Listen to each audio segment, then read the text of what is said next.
Race Podcast. Всем привет, это Богдан. Друзья, вы смотрите очередной выпуск хайповых новостей.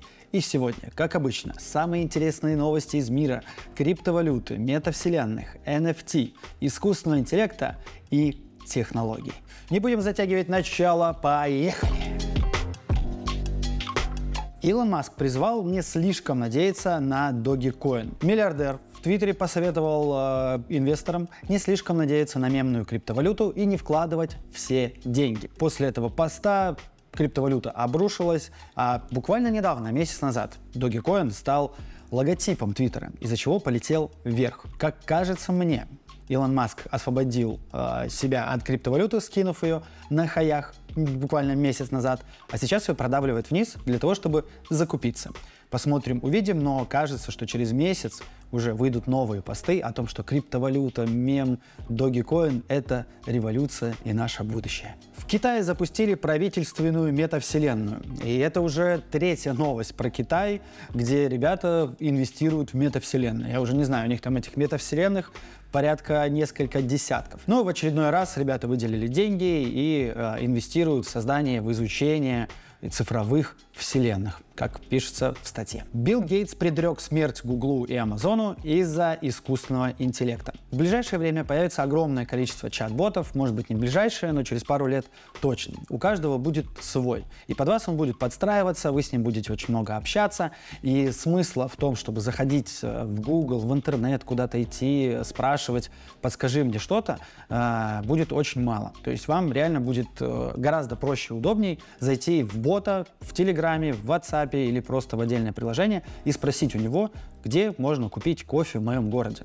И искусственный интеллект проанализирует огромное количество информации, отзывов и за несколько секунд выдаст вам релевантный ответ. Я не знаю, как вы, но я заметил, что в Гугле в последнее время одна реклама. Это либо продвинутые статьи или купленные статьи, в общем, накрутка бешеная. И первые несколько страниц всегда забиваются коммерческими страничками. А чтобы найти какие-то отзывы или это все обработать, нужно потратить огромное количество времени. Или, например, Amazon. Вместо того, чтобы сидеть и просто листать миллионы товаров, а их там просто реально миллионы, и каждый день появляется огромнейшее количество товаров, вместо этого можете у искусственного интеллекта спросить: мне нужен такой-то телевизор, вот такие-то отзывы, такая-то доставка, такая-то цена.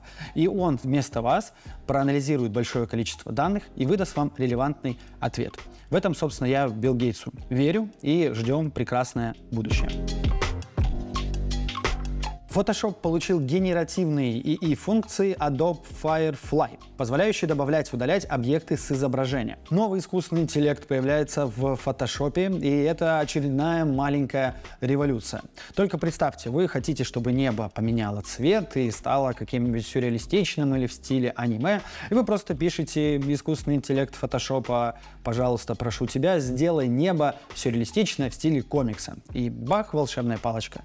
Вжух, и у вас сюрреалистичное небо. Гендиректор FTX хочет запустить FTX 2.0. В прошлом году была неприятнейшая ситуация, когда FTX обанкротилась, и ее владельца, гендиректора Сэма, начали судить. Миллиарды долларов люди потеряли, вкладчики. Просто в какой-то момент вы заходите на биржу, а вам говорят: ребята, деньги вывести нельзя, с активами делать ничего абсолютно нельзя. Благодаря этой ситуации криптовалюта просто сильно обрушилась и до сих пор не может отойти от этого краха.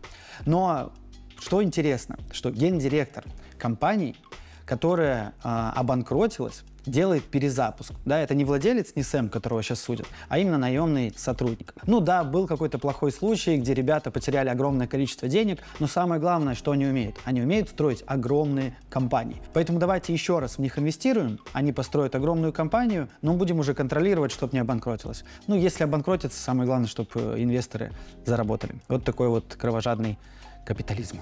Amazon разрешила покупать алкоголь через систему сканирования ладоней, подтверждающую возраст клиента. Платежная система Amazon One представила новую функцию.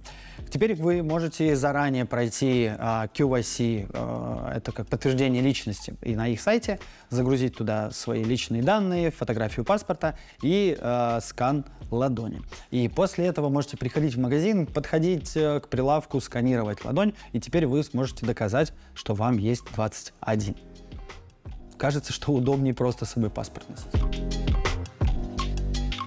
Тем временем наша игра MetaTrace развивается семимильными шагами. Мы делаем игру, которая основана на реальной карте мира. То есть ваш персонаж передвигается по 3D-карте, и для того, чтобы он передвигался, вы должны с телефоном ходить, гулять по улице. Тем самым мы мотивируем людей выходить из своих домов, гулять в парках. На карте мира вы можете находить разные артефакты, бонусы, криптовалюту, NFT и получать хорошенькую выгоду. Самое главное, что прямо сейчас мы разрабатываем нашу коллекцию аватаров. Они будут немножко сюрреалистичными, какие-то будут настоящими, будет много разных национальностей, и уже совсем скоро мы сможем полностью вам показать всю коллекцию. Вы можете приобрести аватара, когда игра будет запущена, а это будет уже в следующем квартале. И вы поменяете аватара и в игре. То есть у вас аватарочка будет красивая, и такой же аватар весь в стекле или вот с яйцом на голове будет перемещаться в игре. MetaTrace.me. Играй в реальности. Bing стал самым популярным поисковиком в Китае после интеграции с чата GPT. Bing обогнал Baidu, а Baidu — это, собственно, китайский поисковик. Bing — это поисковик, который принадлежит Microsoft. И вот он недавно обогнал его по количеству пользователей. И сейчас находится на первом месте с результатом в 34%. Представьте, в Китае просто живет больше миллиарда человек. Какое огромное количество пользуется этим поисковиком. Куда смотрят китайские власти, непонятно. Это как так, США тут поисковик какой-то нас обгоняет. Возможно, его, собственно, и заблокируют. В связи с чем случилась популярность? Во-первых, потому что туда интегрирован искусственный интеллект, тот самый чат GPT уже 4-й модели. И вы можете в Bing не просто, как в Гугле, да, сейчас искать вот эти рекламные странички, а найти релевантную для вас информацию. В связи с этим популярность растет. Инженер изготовил умные брюки, сообщающие о расстегнутой ширинке. Видимо, у инженера очень много времени свободного, и он придумывает интересные идеи. В общем, он интегрировал чип в ширинку в брюках и магнитную ленту. И когда у вас ширинка расстегнута в продолжительное время, то она отправляет вам уведомление на телефон. Типа, братишка, у тебя шириночка расстегнута. И что позволяет, как говорится в статье, не попасть в неловкую ситуацию. Плюс еще одно ненужное изобретение, которое мы забудем через неделю. В приложении Uber появится возможность заказывать роботакси Waymo. Компания Uber и Waymo, которые недавно были конкурентами, так как обе компании работают над роботакси, которые будут сами передвигаться без участия водителя. Понятно, что Uber основной бизнес — это агрегатор такси, поэтому у них не так много времени, а Waymo конкретно работает чисто только над роботакси. Поэтому сейчас они заключили партнерство, перестали быть конкурентами, и Uber стал еще более большим монополистом. И в ближайшее будущее можно будет заказать такси без водителя, который был бизнесменом и будет вам рассказывать интересные истории. NVIDIA отчиталась о выручке на фоне растущего спроса на ИИ-чипы. Компания NVIDIA отчиталась за рекордную просто прибыль в первом квартале этого года. Это связано с ростом популярности искусственного интеллекта. Если у нас 2 года назад майнинговые фермы просто все заполонили, и из-за этого видеокарты росли в цене, и все молились, когда уже эра майнинга закончится, чтобы просто купить видеокарты для игры дома, либо для работы по нормальным ценам. Все надеялись, что вот майнинг закончится, он закончился. А нет, новый тренд — искусственный интеллект. Потом будет новый тренд, который еще сильнее цену поднимет. Binance добавила возможность кредитования под залог NFT. Пару недель назад мы рассказывали о том, что Marketplace Blur добавил такую услугу. Сейчас и Binance. Binance — самая популярная криптовалютная биржа в мире. Ей принадлежит порядка 50% рынка, ее уже вообще никто не догонит. И вот сейчас она добавляет новый продукт. Что сказать, очень удобно. Например, у вас есть обезьяна, Бояк, который стоит $100 000. Но продавать вы ее не хотите, но вам нужны деньги. Чисто до завтра $50 000, чтобы покрыть какие-то расходы. И вы приходите в Binance, заполняете заявочку, делают оценку, и до 60% стоимости NFT вам выдают кредит. И попозже его можно просто вернуть. При этом процент вообще просто идеальный. 3,39. Друзья, на этом все. Очередной выпуск хайповых новостей подошел к концу. Оставайтесь с нами. Увидимся через неделю, в следующую субботу. Это был Богдан. На сегодня все. Пока! Trace Podcast.